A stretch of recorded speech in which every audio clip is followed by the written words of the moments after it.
So far all we've been looking at is adding materials, onto different layers and then using masks, right? But it can get a lot more advanced than this. We looked at brushes and stuff as well. We looked at some particles.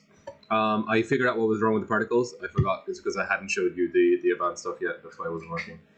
So let me just get rid of all of my layers. Go back to the basic. And I want to show you some stuff that you can do which essentially kind of like orients the model in the world. And that allows you to use like procedurals a lot better, and it allows you to do something called like world space maps and stuff like that. So first of all, we've been working in this layers, and in layers you just like put stuff in there and it just applies across the UV, right? But we can also go to here where it says texture set settings. We can go to this last mesh maps tab, or you can scroll down, it's the same thing. And mesh maps, you can see there are all these types of maps here. Okay, so there's a normal map, world space normal map, ID, ambient occlusion, curvature, position, thickness. So we talked about maps, and maps kind of like tell the rendering engine where to put certain things, whether it's texture or in details or color or whatever. So normal map, we know what that is. That's like small details and stuff. We don't have that. There's a thing called the world space normal map, where the world space normal map tells the whatever rendering engine it is, like which space is up and down and side and forwards for the model.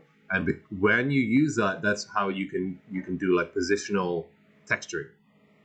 We'll show that in a second. ID map we don't have. Just so you know, an ID map is something like where if I have a main character, for example, which has like 4 or 5 different maps, so one material for the face with its own set of maps, one material for the clothes, one material for the gun or whatever, you could assign IDs to them. So you can be like, the face use ID 1, so that's going to use material ID 1, and then the clothes use material ID 2, blah blah blah. So we don't have that, so we don't need to worry about it, but that's basically what an ID map is. I mean, occlusion, that is for like shadow detail. Curvature map, so a curvature map will look for any of the edges, like angle edges areas, which is really good because you can have edgewear. So it'll look for an angle change. So anything that's flat, it won't show up in the curvature map. Anywhere that there's an angle change, like a sharp angle change, it'll show up as like a slight white. A position map is very similar to the world space normal. And then thickness map is very good for stuff like subsurface scattering. So if anyone doesn't know what subsurface scattering is,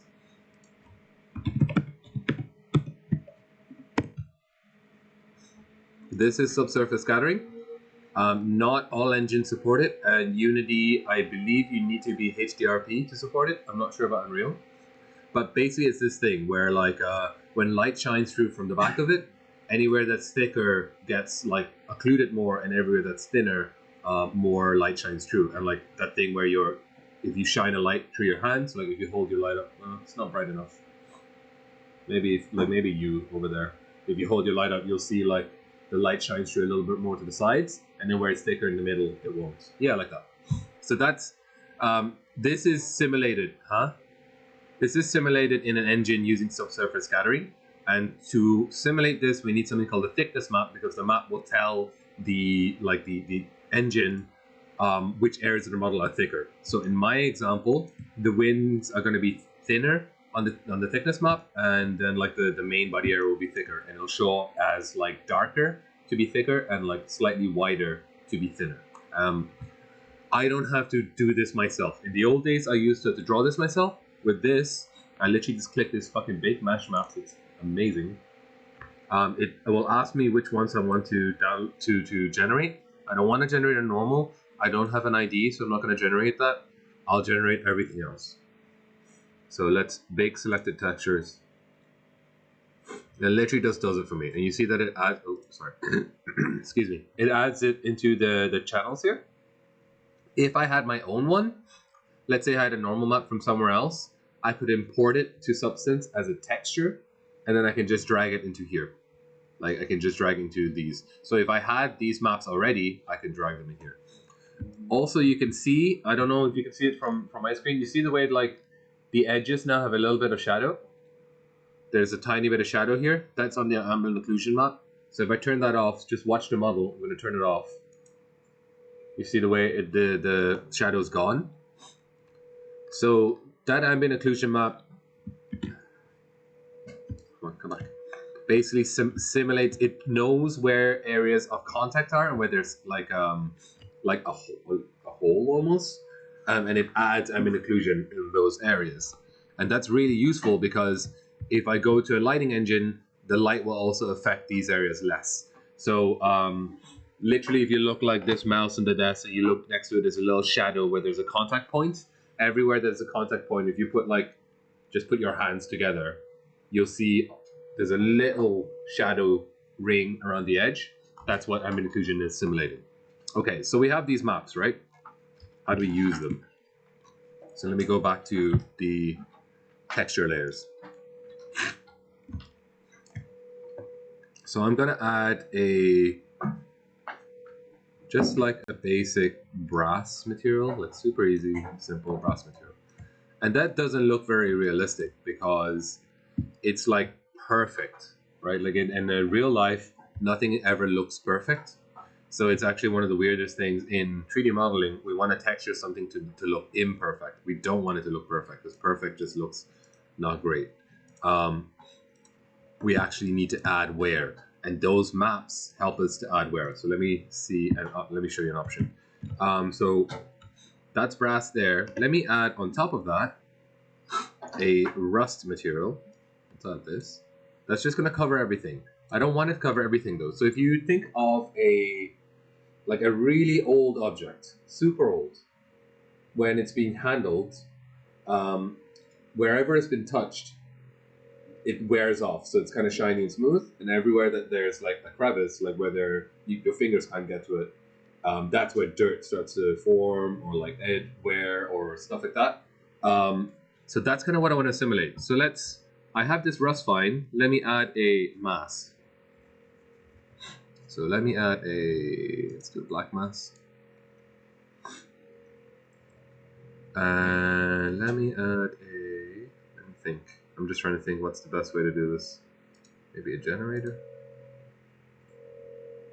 Yeah, let me do an ambient occlusion generator. Okay, so you see what it's done there? It's taking my ambient occlusion map and it's like using the ambient occlusion map as a mask. Right now it is the opposite way. So it's showing on everywhere that there's no ambient occlusion, which I want to invert. There's a global invert here. I can just click invert. And now it's showing on the areas where there's on the edges here, where there is a ambient occlusion, where there's shadow basically. And I can control them here. I don't know if you can see that working. And here's the contrast.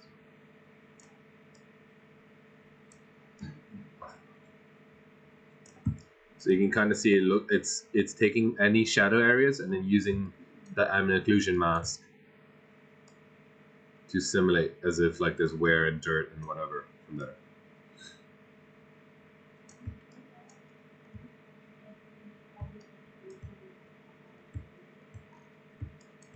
Okay, so let me redo this. Okay, so let's say you already baked the maps. Yeah, so you have that ambient occlusion mask there.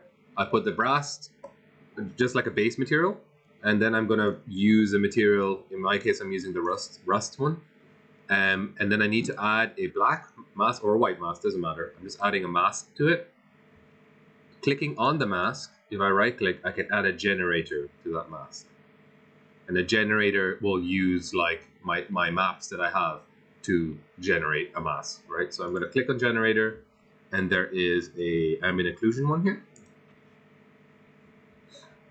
And that's how I get the ambient occlusion. So you can see it applying here. That's the mask there. So it's basically using my ambient occlusion to generate that mask. And I'm using a generator because on the generator I can change like parameters like inverting. I can change like the contrast, how much it blur and contrast, and like how much it affects. So I can tweak them all here.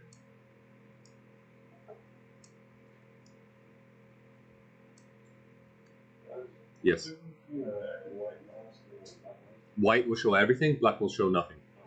So you can see when I'm using the ambient occlusion there, every time I'm tweaking the values, I'm tweaking how much white and black is showing through. So that's why like some of it's showing through and some of it's not. So let me make that like super. Let's see, let's make that like that. And you can see the black becomes more defined. Well, maybe let me try the other way. You see, can you see it? Like it's changing. It went to black there, so it's showing less. And then when I do that, it should show more.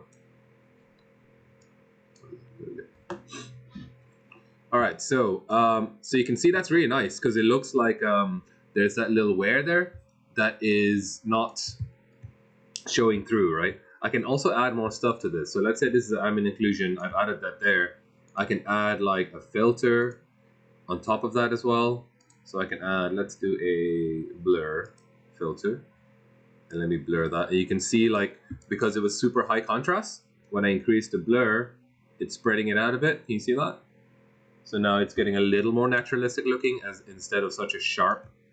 And I can go back and edit the original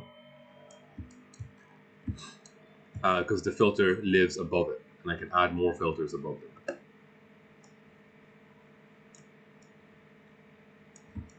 All okay so far? Any questions? So let me keep going. So that was pretty good, right? Like it looks like I have some dirt and edgewear inside there. Sorry, not edgewear. I have some dirt in like the crevices where you would be difficult to clean, and that makes sense. So that's all good for now. I want to also do some stuff like edgewear. So I want to make it look like, because it's so perfect, right? The edges of this model, beautifully perfect. That's not realistic. Usually when you have a model, even if you take really good care of it, you might drop it, you might nick it, there's going to be scratches and stuff on it. So let's try and tweak that. I will do let me do a iron raw. Yeah, let's do an iron raw. So it's almost as if this thing is plated, and then I want some of this iron to show through, but only on the edges. So it's as if I like scratched it a little bit. So again, I have that material. I'll add another black mass, and I'll add a generator again. This time though, I want to use the curvature. Where's curvature? Where's curvature? There. And you see it working pretty well already, right? So the curvature map looks like this. Let me see if I can. All these maps go to the textures, by the way. So there's the curvature map, and what it does is anywhere that has an edge, it's kind of lighter and wider. That's why it's showing through and showing those edges. So you can see it there. So it's already showing on the edges. That's fine. I can tweak it even more if I want to. So here's the contrast. I can change like the balance, whether I blur it a little or not. Right now though, it's looking very like whatchamacallit, regular, because it is a generated map. So it looks very regular. It looks like kind of computer generated. That's not usually how Edge works. It's a little more randomized. So let me add a filter to randomize that. Let me add like filter. And there's a bunch of different filters, but let me add which one will I add? Let me add a blur slope, sorry. And you can see that the blur slope is like making it look a lot more raggedy. Blur slope does that. It kind of makes it look a little more painted. And this is great because this looks really like I have some wear going on, right? And you can almost imagine as if like I scraped this somewhere. I can control the intensity here. And I think 1 is good. No, let's go for 10. And you can like, if you don't like it, you can change the seed as well. You can randomize it to keep to get like a pattern that you like, because it's generating based off a randomized seed. And if you don't like it, if it's too much, you can keep randomizing. And now that looks a lot better, right? So let me turn that off again. With it off, it looked a bit too irregular and too fake. With the blur slope on, now that looks like actual wear. Like maybe there's too much of it, so I can go back to the curvature and reduce that a little bit. Maybe there's a bit too much, but overall it's pretty good.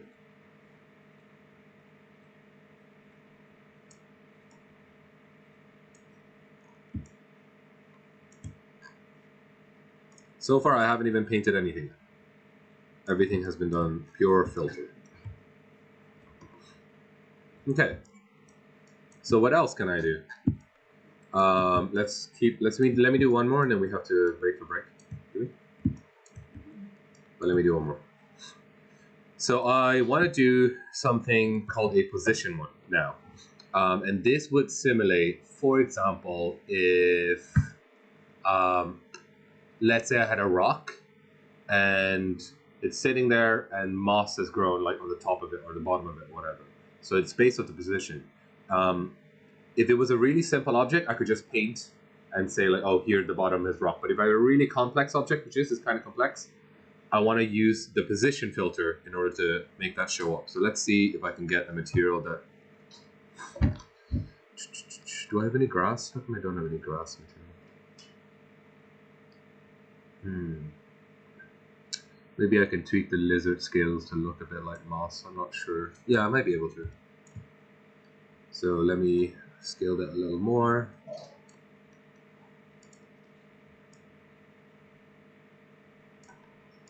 Let me add a filter onto that layer, and I'll do a blur slope filter.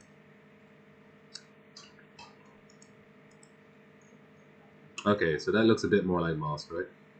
Kind of like that. So this is a great way, by the way, to like, you can use materials. Like that's supposed to be lizard scales. I just changed the color and added the blur slope, and it's like pretty good for moss, to be honest. Not the worst. Let's see if I can change the height on this. I want to change the height up, meaning that like if I want to, if this shows and other stuff, I want it to pop up so it looks like it's moss on top. So let's see that. All right, so that's showing on everything.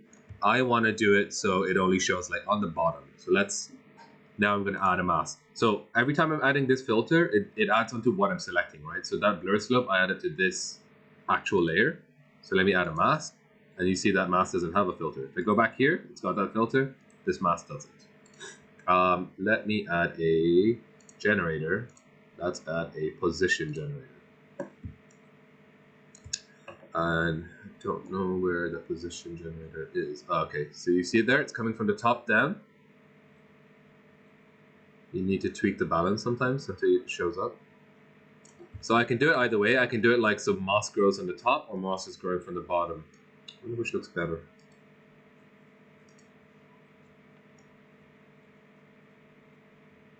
Bottom looks better? Yeah? Alright, so do it from the balance there. I'll tweak it so it's a little bit of moss down the bottom. And it's a bit too smooth. Drop that balance a little.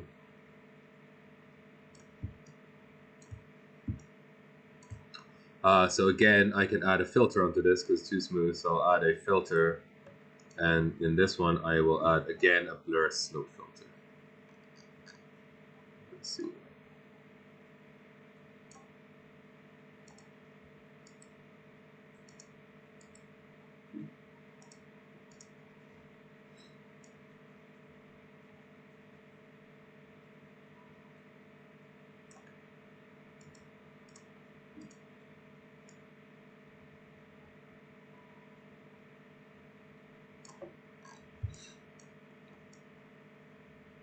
And then if I want to add more, I can also like nest this. So this is all that stuff here, but it's like too much on the wing, right? I don't really like it. So what I can do is I can nest this into a folder. So that goes in the folder.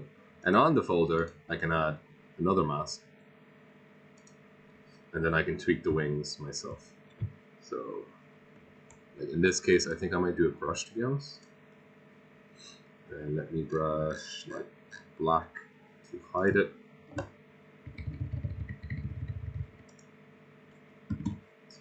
My opacity is way too high. Low jitter, stroke opacity.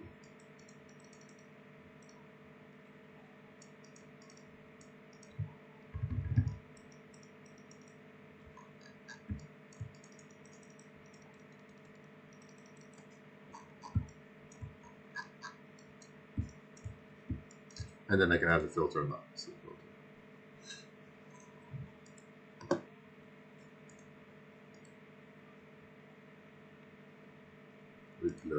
It's a little less. This is not as harsh. It's a little soft. Okay. All right. So that's how I can like stack even. So that folder's here, and inside is that lizard skills. So if I pull that out of the folder, that's what it looked like before, and then because I put it in the folder is blocking that area. Does that make sense? And that's how you can like stack also a lot of different types of effects in one folder, and then use the folder to control where all those effects show, for example. Let's do one more little thing and then we can finish up for this bit. Let me do, I'm just trying to think what's good here. I want to do some like scratches and gouges and stuff. So, will I do that by hand? Let me do that by hand. So completely new fill layer, and I don't want anything, maybe a little bit of roughness. So a little bit of shininess where it's scratched. And I want the height to go down. So basically anything in this fill layer. I want a fill layer. I'm just trying to think, sorry. Yeah, fill layer. So black mask, that's not showing anything. That entire layer has a height going down and it has smoothness. So if I turn that on, if I turn off that mask, everything gets smoother and everything has a height going up. You don't see it because it's the height is already up. Then let me get a brush. Or would I get a dirt? Maybe I'll get a dirt generator. I'll add a generator and I'll add a dirt generator. Let's see if that works. Okay, good. So dirt generator is here. Let's increase that contrast of that dirt, and I have some pitting already.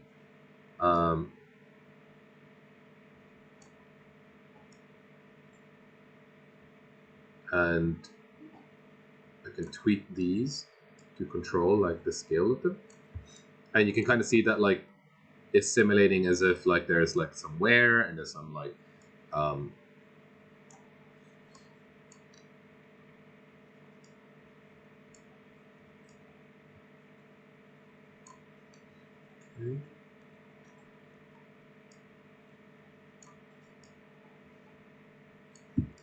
which again makes it look a lot more realistic than if I didn't have it on. That looks like perfect pure, and this looks a little more realistic. It's maybe a bit much, so let me reduce the amount of height. Let's make it just a little bit of pitting, so it's not crazy high in contrast. That looks a lot better. So we want always subtlety, right? We want it to be there, but we don't want to be like overly crazy. And that's pretty good. Let me duplicate this entire layer. And I also want to see, increase the height of that one. Let me change the seed for this dirt. I don't know if this will work. Let's see. I'm going to make this one super high contrast.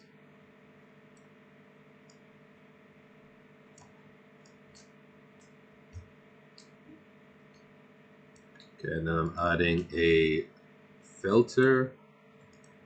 I'm going to do a blur directional filter to make it look like scratches. That looks pretty good. So the blur directional will blur it like directionally. And let me change that angle and the intensity.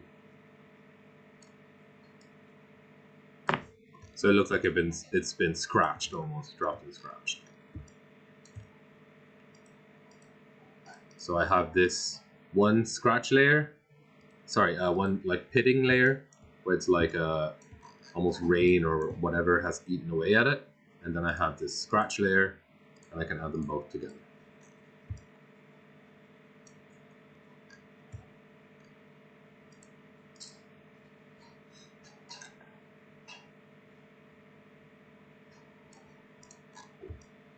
Cool. Let's pause there. Take a look again. So once I have that, so what I did there is I made a folder. Inside the folder, there's the iron material itself, and then I have a fill layer that has height. So the fill layer is giving me height. And then if I, on the folder, allow it to show through, now I get like both height and that like material showing through as well.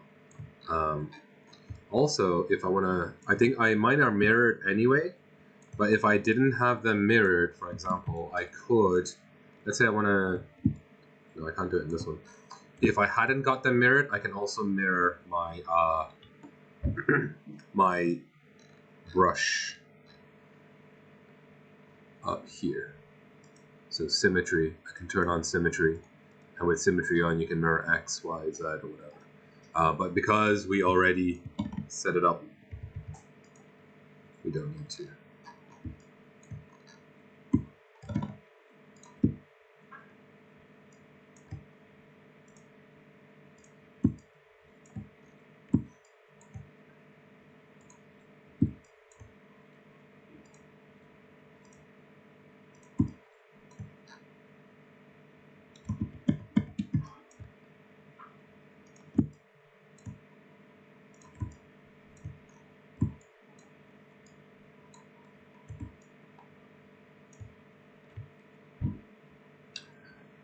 And then the last thing I want to show you before I let you mess around with this stuff is there's a thing called a projection, which is useful. Add another layer. And this is the projection tool here. And the projection tool, like it's blank here. So I can project a material, or most of the time I'm going to project a texture.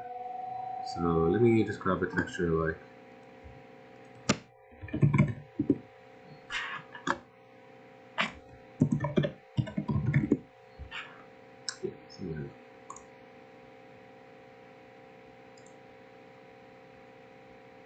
it's got a watermark or whatever.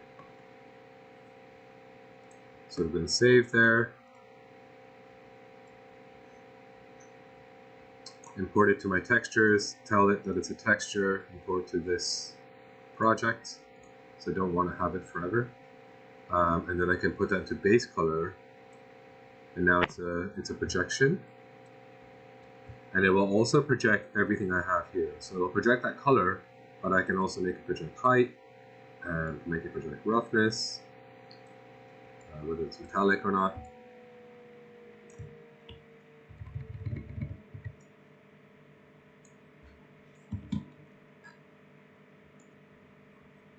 And that's literally like how it.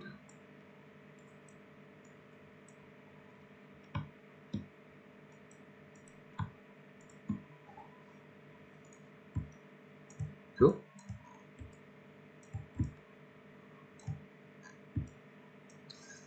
And then last thing, if I want any, excuse me, if I want any opacity, I need to go back to the texture set settings. I need to go to the shader and change that. Where's my, oh sorry, it's here. PBR metal rough. So I don't have opacity so far. I don't have any transparency. If I need transparency, I need to change that PBR metal rough to, I think it's this one. Yeah, with alpha blending. That allows me to have transparency. And now let me make a new layer here. I should have an opacity. Oh, it's not there. What's my opacity? UMS the red. I have my alpha blending.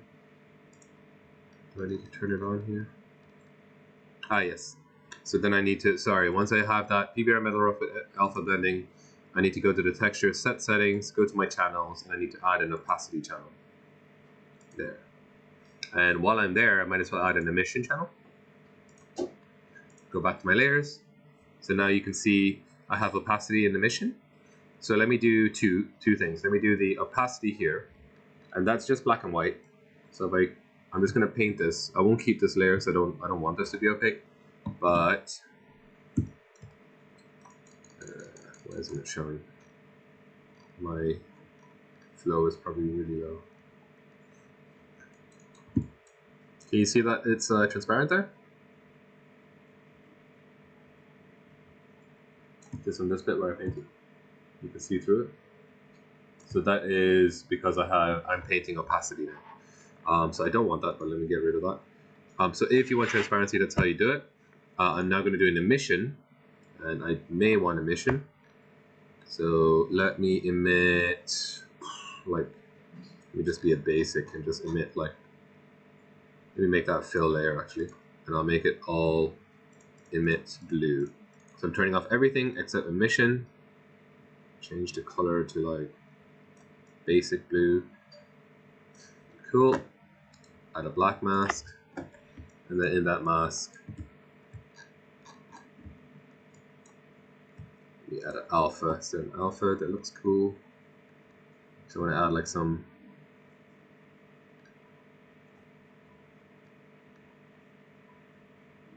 just this for now. Make sure my angle jitter is not there. Yeah, it's not.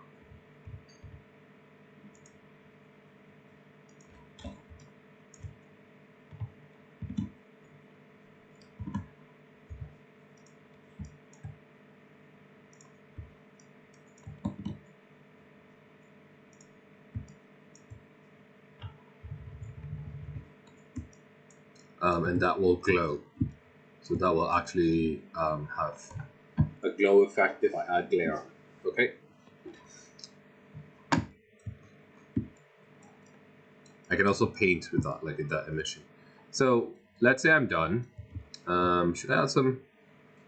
Let me add one more dirt generator. So let's add some more rust.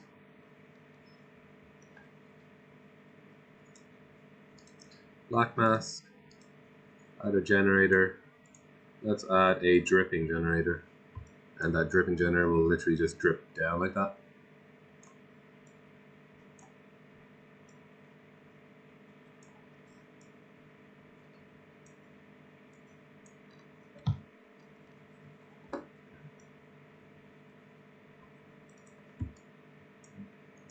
Okay, cool. So I have that, and I'm ready to go. So I have this like I've gone overboard, so you can, so hopefully you can see it. Like I've done way too much. I've over-weathered this thing, but it's fine for now.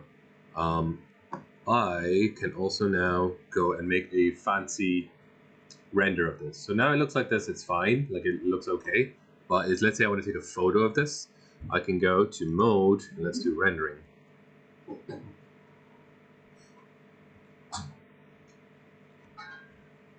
So this is like the super fancy mode. Whenever I move it, it takes a while to render. And I have like an environment setting that I can change the type of environment. So let me go to the studio lighting actually. Let's change. They change the lighting changes differently depending on which one I'm going to use. Let's do it.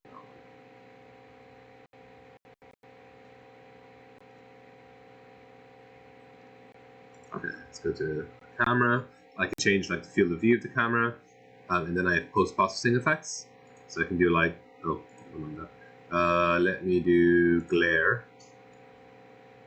So that will have like kind of a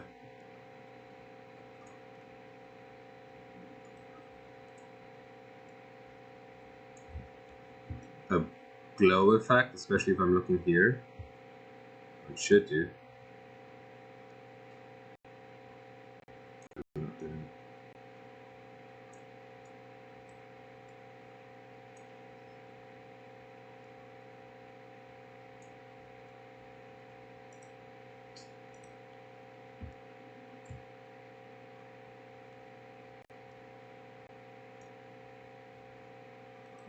Glare doesn't seem to be working. I don't know if it's still just rendering or what. It should be showing already though. So you see the rendering here, and it takes a long time to actually get like the actual render. No, doesn't seem to be doing much. Let's try vignetting. None of these are working. What's going on? Yeah, my post effects are not working. They should.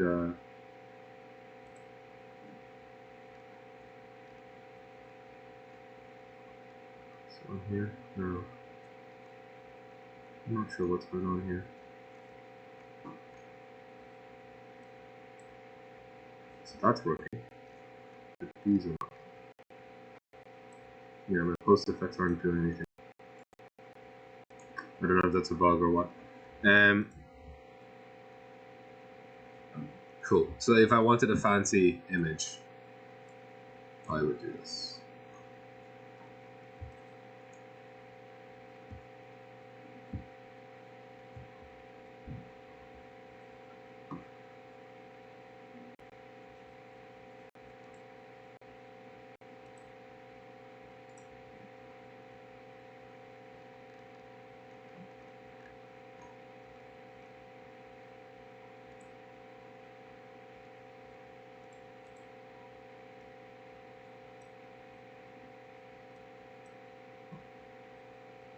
And then when I'm happy, I can save a render.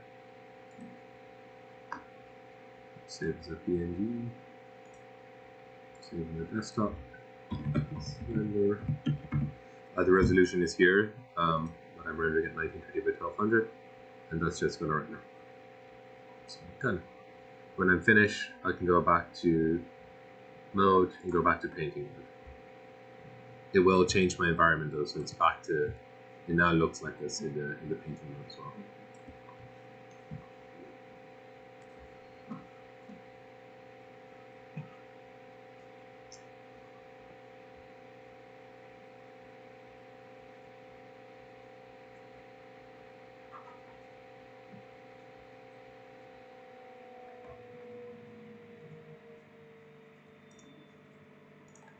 So last little bit here, and then I'll leave you alone to try this.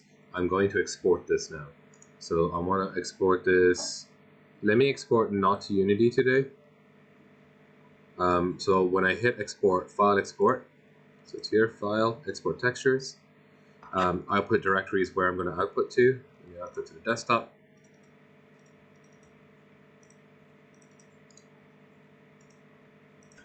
And I'm going to upload, sorry, to something called Sketchfab, which you may have heard of before. I think I told you in the first class.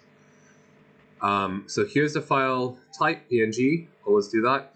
Dilation infinite is when it has, like when it reaches the end of the UV shell, it'll take that last pixel and then stretch it out infinitely.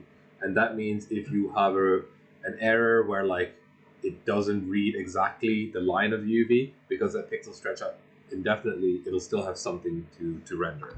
So you just leave it at that. Size, we can control this. So you can base on each texture set size, or we can say like, I want like 2048 textures or 496 or 8192, and it'll try to extrapolate to meet that. I'm going to go for 2048, so that's super high.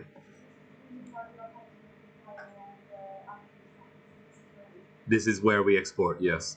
And as long as my original material, which all the substance ones are, they're all 8K, because I'm using them as the base, whenever it exports, it'll export at the maximum.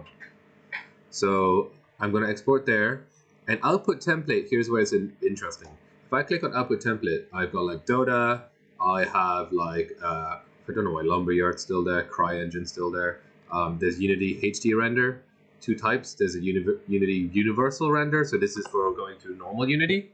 And I can set it to like export exactly those maps, so they'll just go into Unity straight away. I want to do Sketchfab, which is, where's Sketchfab? Oh, I have to remove support for Sketchfab. Oh, this stuff. Okay, so Sketchfab and then export. And you see these are all the maps it's exporting.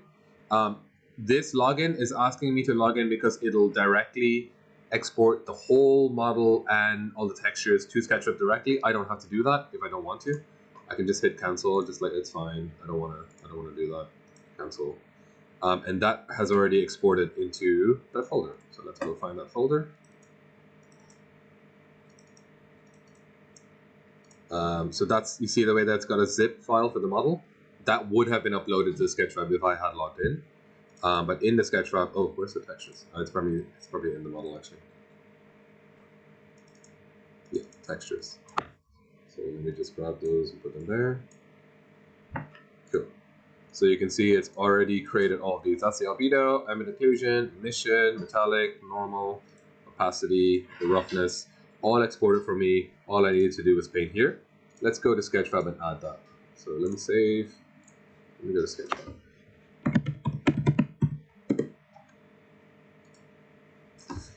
I don't know is my, sure, owned by Epic Games now, actually, I forgot about that. So we can do an upload, and then we can upload our file. So that's my FBX, where is it? Here. Upload. It'll take a little while.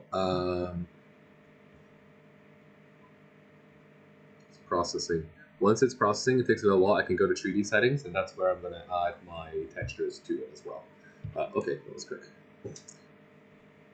So the model doesn't have it here. Like, as I said, if I logged in from Substance, it would have all the textures and stuff here, but it doesn't, so it's just a model. And then I can go to Materials. Excuse me. And then on this base color here, or any of them, I can go to Texture, and I can hit Import Textures. And let's go to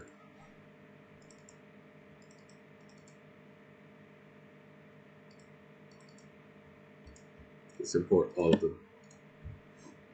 Cool. So on my base color, that's going to be my albedo. This is my base color, right there. My metallicity, I'm going to choose the metallic. And you can see it slowly adding. I don't have a specular for this, so I don't need to worry about that. But I can just use the slider, the overall slider. My roughness is going to be here. What else do I got? My normal map. Yes, I want a normal map. Turn that on. And then I'm going to choose my normal map here. I have an opacity, but actually I didn't add any opacity, so there's no point using it. Because remember, I deleted that layer, so it won't use that. But I do have an emission.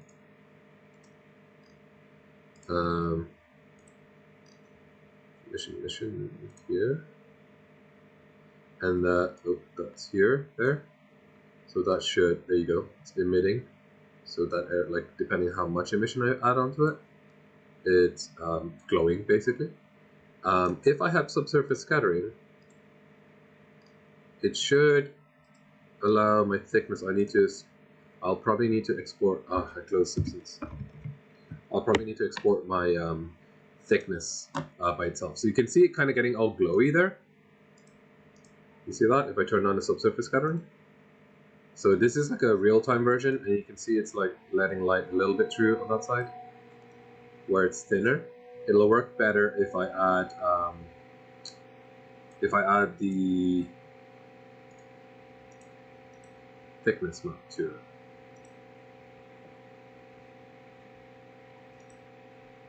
Okay, so on my thickness map, so texture set settings, my thickness map is here. I should be able to export it. So it's in my textures, thickness, I should be able to export just this one by itself. So I just did export resource, asset design, and set folder. It should be there now. Okay. And then I'll import it here. So texture, choose texture. Oops, I don't know what I did.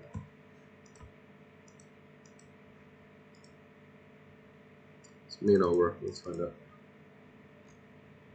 So let's use that thickness map there. Doesn't really change. Oh, it does, it does. You can see it?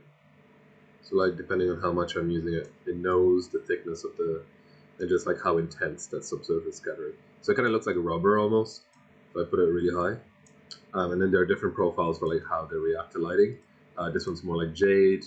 This one's supposed to be skin. So it's kind of like, it'll reflect red, because if you think of light, it'll bounce in and it'll reflect off your little blood vessels and stuff. So that's why it's kind of pinky color. So it reflects that like little pink. You can see like this little shade of pink there. And then this is more for like, that's more for jade actually. And this is more for like bluey kind of stuff. And we can do translucency. We can use the same thickness for the translucency as well. And that controls like how translucent it is. And we can control what color it translucencies to. I don't know if you can see that happening, but like that controls like how much. Okay. We have an ambient occlusion actually, forgot to put that in. Choose the texture, so default AO is here. And you can see that that has already added like a nice little darkness there. Without, it looks okay. With it, it looks much more realistic. There's like a shadow in those little areas. So again, off, on. So like it's subtle, but it does quite a bit. as an overall thing. And you're not really supposed to use it in cavity, but you can. So I can add the AO in cavity as well, just to like increase that amount. Cavity is meant to be for really small detail, but you can use the same map here as well, and it kind of does the same thing. So opacity we don't have. Alpha mass is like for blending off alphas. We don't have that. This is just changing whether it's single-sided or double-sided. I don't have any like single-sided poly, so I might as well just click single-sided, so it will render a bit better. Displacement is for height mount. We don't have any of that. Anisotropy and what should we call it? Like anisotropy and sheen and clear coat are all brand new. I'm actually going to play with sheen. Never tried sheen and clear coat. So this is new. So this should, yeah, you can see it like it's as if it's been spray painted. Like so, it's nice because it will do all the lower layers, so it still looks like it's there. It's almost as if I have all the lower layers and I dipped it in a coat of varnish, and that's kind of what like clear coat will do. And I can control like how thick that clear coat is, how reflective it is, and whether it has a tint or not. So that's especially good if you have something that is like a car or something like that, and you have a clear coat. That's probably what you would use it for. You'd want it for, sorry. And you can also add a normal map, so you can have a clear coat that's not like perfectly straight. So that's a new thing. I don't know what sheen does. Simulate the way light interacts with lots of small threads. Oh, that's for fabrics. Okay, so if you have a fabric texture, you'd probably have it here. I don't think it'll work here. We'll find out. I don't think it's going to do much because I don't have a sheen texture. No. But that's cool. So that's kind of more for if I have a silk. Depending on how the light hits it, it might reflect slightly differently, and I'd use the sheen for that. But I don't. It's not silk. So okay, so that's like how it would import. Then I can go also to the post-processing filters here, and we have this thing called screen space reflection. I don't think it'll do much here because I don't have any really reflective objects. So what screen space reflection will do, and you have this in Unity as well, is if you turn that on, anything that's really like shiny, like a mirrored surface, will reflect whatever is around it. It uses ray tracing, so it will reflect like the environment around it. In this case, it's not shiny, so it's not going to reflect. So like there's no point really having it. It does a little bit. You can kind of see it doing a little bit of reflection there. So there's a tiny bit of detail. But what this is great for is there's two objects close together that have a different color. You'll see those colors reflected using the SSRR. But right now it doesn't do very much. I probably should have painted one of these a different color so you could see it. But it is doing some stuff, right? It's making it look as if it's more realistic reflection down here. Then we have SSAO. SSAO is screen space ambient occlusion. And this, I don't know if you can see it happening. This is like a real-time ambient occlusion. So you can use your map, or you can use SSAO, or you can use both. So that's with it off, and this with it on. It's a bit too intense. Cool. Grain is just like an overall grain over everything. That's like a film grain. Depth of field is especially good if you have a model that's like really tiny. You want to simulate that it's really small. You add a depth of field onto it, and you can control like how much blur there is in the foreground. It'll take your model's pivot point as the center. So can you see that happening? So now it's like it's really blurry, all the edges that are out of focus. But it takes my pivot point. So my pivot point was here, so that's where the depth of field is going to be. Sharpness is a filter over everything that just like sharpens all the details. You can go too much and it's a bit too crazy. Chromatic aberration is good if you want to make it look like cyberpunky. So it's like on the old school CCTV cameras, they're kind of a bit offset. There has like this red, green, blue offset here. You control how offset that is. So it's good for like futuristic looking stuff. Vignette is the edges, whether they darken or not. So and then bloom, let's go here. This is what I was trying to do in the render there. That's what bloom should do. So anywhere that there's like light, so even light falling on here, that happens here as well. Or something being emitted, it will bloom intensely. So it's almost as if the eye of the camera has too much, it's it's too much for the sensor or the eye, and it kind of like has this glow effect around it. All right, so if you look at this wing, because I'm looking at it here, the light isn't reflecting on it. But if I go to an angle where the light does reflect, it starts like blooming. So that's controlled by the threshold. So like if I have a very low threshold, nothing will bloom. If I have a really high threshold, everything will bloom.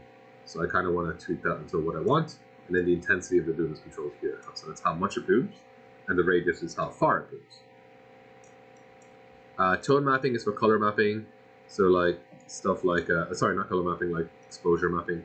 So you can change exposure, brightness, contrast here, like how deep you want to have it, with it super saturated or like desaturated. That can all be done here.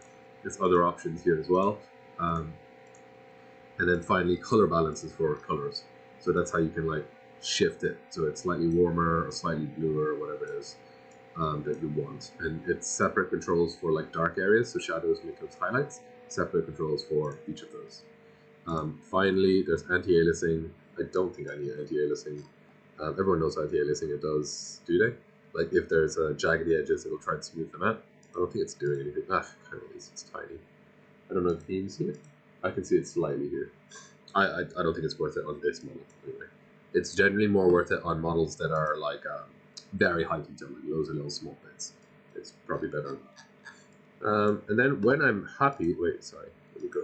You can add annotations, so you can like double click on that. Where is it? There you go. I can add stuff, so I can like explain like here is I don't know, this wing is blah blah blah, and it's meant to. You can add whatever notes you want really, and people when they look at this can see the annotation. They'll click on it and it'll show up. So like test. So literally when people look at it, the model, they'll see like number 1. Click on that and it'll show you that info. If you have animations, they'll show up here. We don't, so don't worry about animations this semester. And then AR, VR, this is like if I'm looking at this in AR, where's the model shown, and I can change that. So I can like scale it smaller or larger or whatever it is, and control where that person is. Floor level here. So it'll show like there relative to that, if that makes sense. If they look at it in VR or AR. And I completely forgot one of the basic things at the start. So this is like you can rotate your model and stuff here. We can do the field of view of the camera. So whether it's like this is a really wide angle field of view, or we can go to like a normal, like a really flat. This is orthographic, completely orthographic. So we kind of want it somewhere between. If you want your wireframe on or not. You can also change that later. People should be able to turn on the wireframe if they want to. And then we can go to lighting, and you can also have your own unique lights in here. Let me do the environment first. So there's industrial room, but any of these, if I change that, it changes the way it takes that. This is called a HDRI map, HDRI, high dynamic range image. It'll take that image and reflect that onto the model. And anywhere that's light in the image, it'll take that light area and use that as a light source, if that makes sense. So it changes like how the model is reflecting based on what I'm using. Okay, so you see that's kind of orangey, so it's reflecting kind of orangey. Let's go back to that. I can control how bright it is.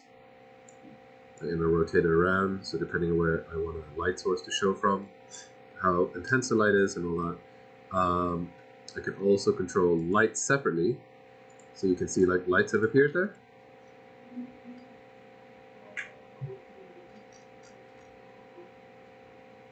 They will. So this is more for your portfolio. Yeah, so Sketchfab, well, I'll show you later in a sec. We'll put that in. So that's like a different lighting source. Once I'm done, let's save settings. I'm not going to publish it because it'll show up on my profile. I can exit this, and on my profile,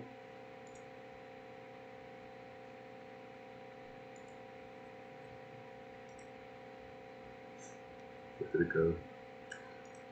Oh, I think oh, there we go. So it's a draft there. It might not be available. Oh, no, it's fine. This is literally what people will look at when they see it. So they'll be able to open it, they'll be able to rotate around and stuff. they will be able to inspect the model, so they can go like, no post-processing, this is what it looks like without any post-processing. And here's only the color, the metalness, the roughness. So this is really good for an art director who wants to look at your models, because I can literally just look at this and go, okay, this is what they did. I can see how they set up the model. I can do like a matte cap that's good for seeing just the normal map stuff. I can do wireframe, so I can see your actual modeling, so if you did it properly or not. I can check your UVs. This is bad. So UV checker shows me like, oh, look at that, that's very neat. They're all like, those squares are meant to be squared. They're all really neat. This is really neat. This one's stretch, so I did that badly. These ones are stretch and sideways, did that badly. So these are bad. Like I probably wouldn't be hired, you know. That's how they would check that. And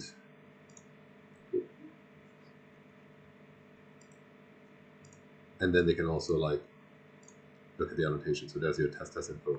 So you can have information on what you did there as well.